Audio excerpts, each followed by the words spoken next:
Hi, my name's Caroline from carolinerushforth.com and I'm a mind mastery coach and trainer, and I wanted to do a little session today around how to release suppressed emotion. Have you ever had a sore throat, or ever felt tight around the throat, or ever felt really challenged to want to actually say something to someone, and as a result of that you've actually even fallen ill perhaps? What happens when we suppress emotion is that emotion gets stuck in our body. So emotion is meant to move up and out of the body. It's an energy.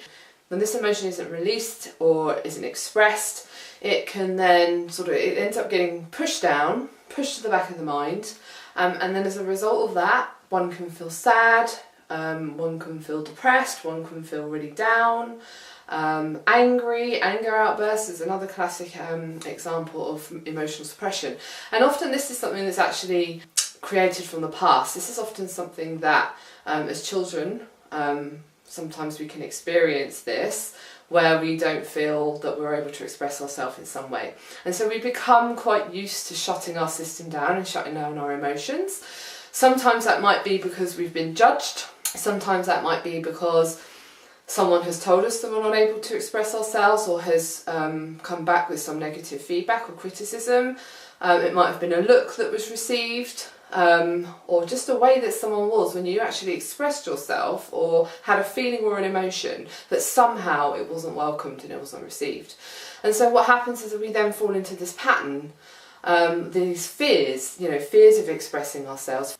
At worst, what can happen is, if this emotion is built up over time, anxiety patterns, I don't know if you've ever experienced anyone who speaks like they're angry. So there can't be anger, we can't be triggered by things unless there's something inside of us already that's happened. So the mind works on footprints, on echoes of the past. So if someone has upset us, the mind remembers a certain way that this happened and a certain feeling that it had on our body and our neurology, and then as a result it was either well received or often it wasn't. And so that is how we fall into this pattern of suppressing emotion and not feeling we can express ourselves.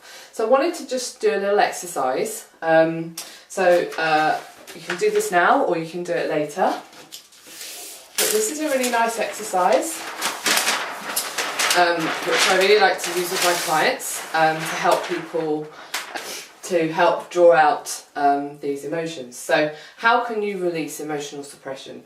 How can you release things that you want to say? What I would suggest is that you get a piece of paper, maybe at a different time, or you can do it while watching this video. Obviously you want to see what's been written here. And this has actually been taken from my Mind Mastery Toolkit that I've recently written. I've put a lot of exercises in there about how we can really start to work on changing our thoughts and feelings and emotions.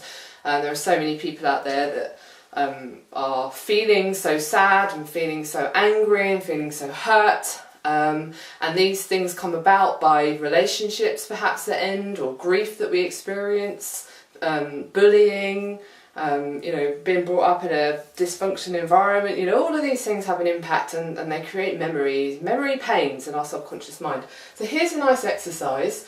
So the first question is, current people or situations that cause me stress are, and then A, B, C, D, E. So you can write as many numbers or letters as you like, or just grab a piece of paper and just get it all out.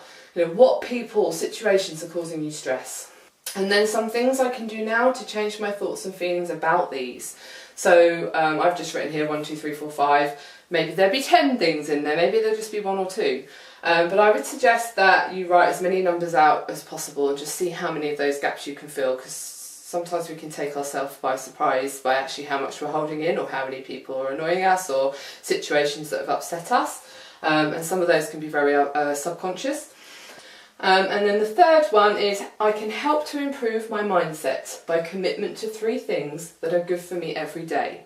So this is about incorporating new habits, new behaviours, or just new ways of thinking. It might be some affirmations, or it could be going for a walk and being in nature.